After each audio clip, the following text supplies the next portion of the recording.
Europe के पास एक बहुत बड़ी समस्या है और ये समस्या चुपचाप नहीं बढ़ रही, बल्कि तेज रफ्तार से विस्फोट के करीब जा रही है।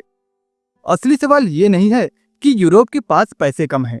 असली सवाल ये है कि यूरोप के पास वक्त भी बहुत कम बचा है। और इस वीडियो के अंत तक आपको साफ दिख जाएगा कि आगे आने वाला बड़ा ग्लोबल फाइनेंशियल शॉक यूरोप से ही क्यों शुरू हो सकता है। फ्रांस, जो यूरोप की आर्थिक रीढ़ माना जाता था, आज गहरे कर्ज में डूबा हुआ है। सिक्योरिटी खर्च तेजी से बढ़ रहा है। इंडस्ट्रीज को बचाने के लिए अरबों चाहिए। यूक्रेन को लगातार फंडिंग चाहिए और हर यूरोपीय सरकार जनता से वादा कर चुकी है कि वे सुरक्षा के साथ कोई भी समझौता नहीं करेंगे। लेकिन इसी यूरोप में एक देश ऐसा भी है जहां कर्ज के बजाय ग्रोथ और डिसिप्लिन पर ज्यादा भरोसा किया जा रहा है। और यही कॉन्ट्रास्ट दिखाता है कि यूरोप की असली समस्या पैसा नहीं है, बल्कि फैसले हैं। लेकिन इन सबके बीच एक ऐसी सच्चाई है जिसे कोई खुलकर नहीं बोलना चाहता, और वो है कि वहां का पैसा खत्म हो रहा है। और जब पैसे खत्म होते हैं तो सरकारें दो ही काम करती है, या तो टैक्स बढ़ाती है या फिर कर्ज लेती है। लेकिन यूरोप में टैक्स तो पहले से ही ऊंचे हैं, तो बचता है सिर्फ एक ही रास्ता, और वो है कर्ज। लेकिन दोस्तों, यहीं पर असली खेल शुरू होता है, क्योंकि सवाल ये नहीं है कि कर्ज लिया जाएगा या नहीं। सवाल ये है कि क्या अलग अलग देश अब अकेले कर्ज लेकर टिक भी पाएंगे, या फिर यूरोप को एक साथ उधार लेना पड़ेगा। और यही सवाल आज ब्रसेल से लेकर बर्लिन तक हर पावर कॉरिडोर में गूंज रहा है। लेकिन उससे पहले कर्ज को बिल्कुल जमीन से समझते हैं, और इसके लिए फ्रांस से बेहतर कोई एग्जाम्पल नहीं है। फ्रांस की सरकार हर साल भारी कर्ज लेती है, सड़कों पर, पेंशन पर और सामाजिक सुरक्षा पर, यहाँ तक कि सेना और इंडस्ट्रीज के लिए भी। 2024 में फ्रांस ने करीब 1.67 ट्रिलियन यूरो खर्च किए। खर्च के साथ सरकार पैसे भी कमाती है, सरकारी कंपनियों से, डिफरेंट तरह की फीस से और टैक्स कलेक्ट करके। लेकिन कुल कमाई करीब 1.50 ट्रिलियन यूरो ही पहुंची। और यहीं से शुरू होती है असली कहानी। खर्च और कमाई के बीच जो फर्क होता है उसे कहते हैं बजट घाटा, यानी आपने जितना कमाया है उससे ज्यादा खर्च किया है। फ्रांस का यह घाटा 2024 में लगभग 107 बिलियन यूरो का था। इसका मतलब सरकार के पास दो ही ऑप्शन थे, या तो खर्च काटे या तो उधार ले। और लोकतांत्रिक सरकारें खर्च काटने से डरती है, क्योंकि वोट खतरे में पड़ते हैं। इसीलिए सरकार बॉन्ड जारी करती है। दोस्तों, बॉन्ड का मतलब होता है कि सरकार मार्केट से कहती है कि मुझे आज पैसे दो और मैं आपको भविष्य में ब्याज के साथ लौटा दूंगा। यह बॉन्ड आम लोग भी खरीद सकते हैं, बैंक भी और पेंशन फंड भी, और विदेशी सरकारें भी चाहें तो इसे खरीद सकती है। लेकिन यहाँ एक बेहद जरूरी बात है जिसे ज्यादातर लोग मिस कर देते हैं, और यही वो जगह है जहाँ असली खतरा छुपा है। सरकार ये तय नहीं करती कि उसे कितने ब्याज पर उधार मिलेगा, ये तय करता है बाजार। अगर निवेशकों को लगता है कि सरकार स्थिर है, जिम्मेदार है, तो वो कम ब्याज पर भी पैसे देंगे। लेकिन अगर उन्हें लगता है कि सरकार का खर्च कंट्रोल के बाहर है, राजनीतिक अस्थिरता है, तो वो ज्यादा ब्याज मांगते हैं। फ्रांस के साथ यही हो रहा है। सालों तक ब्याज दरें लगभग शून्य थी, इसीलिए बढ़ता कर्ज भी खतरनाक नहीं लग रहा था। लेकिन यहीं पर ज्यादातर लोग गलती करते हैं।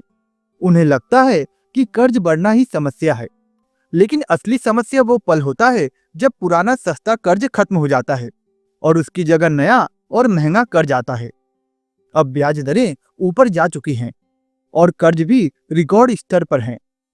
ये कॉम्बिनेशन बेहद खतरनाक है, क्योंकि जब पुराने बॉन्ड मैच्योर होते हैं तो सरकार नए बॉन्ड जारी करती है, लेकिन अब कई गुना महंगा हो गया है। नतीजा ये है कि फ्रांस को अपने पुराने कर्ज पर ब्याज देने के लिए पहले से भी कई ज्यादा पैसे देने पड़ रहे हैं। और अगर सरकारी आमदनी नहीं बढ़ती है तो घाटा और बढ़ेगा, और घाटा बढ़ा तो कर्ज फिर से लेना पड़ेगा। फिलहाल इतना समझ लीजिए कि फ्रांस पैसे भी नहीं छाप सकता, क्योंकि यूरो करेंसी को छापने का अधिकार सिर्फ यूरोपीय सेंट्रल बैंक के पास है।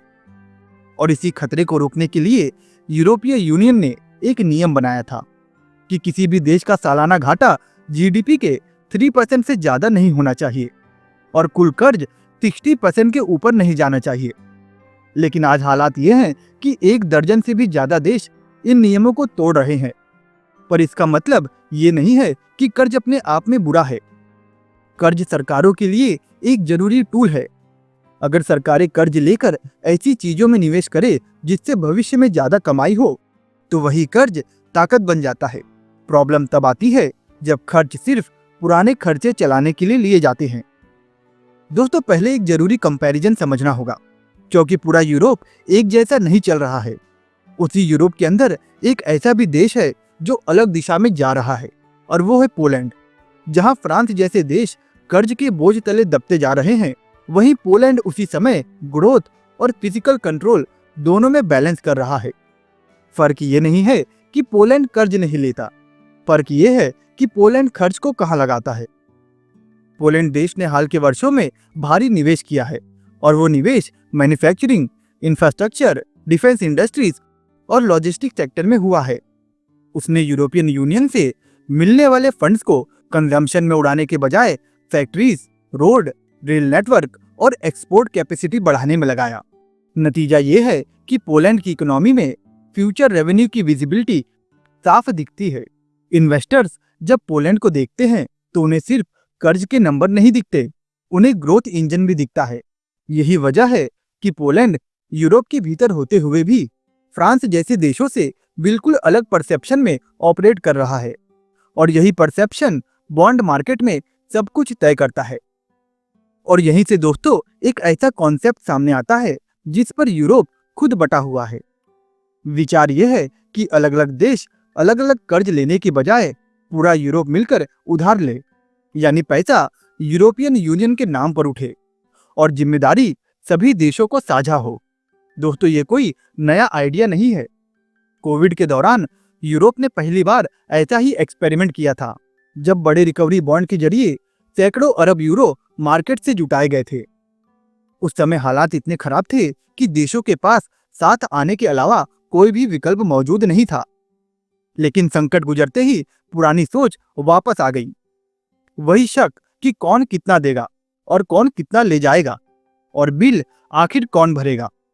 यही वजह है कि जब यूक्रेन को फंड देने की बात आई, तब भी यूरोप पूरी तरह एकजुट नहीं था। कई देश यूक्रेन को ज्यादा फंड देना चाहते थे, तो कोई बहुत ही कम, और कुछ तो खुले तौर पर विरोध में खड़े हो गए थे। दोस्तों, सोचिए कि अगर युद्ध जैसे बड़े मुद्दों पर भी यूरोप के अंदर सहमति नहीं बन पा रही, तो जॉइंट लोन पर देश कैसे भरोसा करेंगे। इसीलिए सच्चाई यह है कि जॉइंट लोन एक ताकतवर हथियार है, लेकिन बेहद खतरनाक भी। इसे हर जगह पर इस्तेमाल नहीं किया जा सकता। हाँ, कुछ मामलों में यह जरूरी है, जैसे कि सामूहिक रक्षा और अमेरिका और चाइना जैसी ताकतों से टेक्नोलॉजी की रेस। लंबी अवधि में सबसे सही रास्ता यह होगा कि यूरोप खुद के रेवेन्यू सोर्सेस बनाए, ताकि हर संकट में उधार लेना न पड़े। संयुक्त कर्ज यानी कि जॉइंट लोन यूरोप को सुपर पावर बना सकता है, या फिर उसे अंदर से तोड़ सकता है। असली सवाल ये नहीं है कि यूरोप कितना उधार ले सकता है। असली सवाल ये है कि क्या यूरोप के देश सच में एक दूसरे पर भरोसा कर सकते हैं।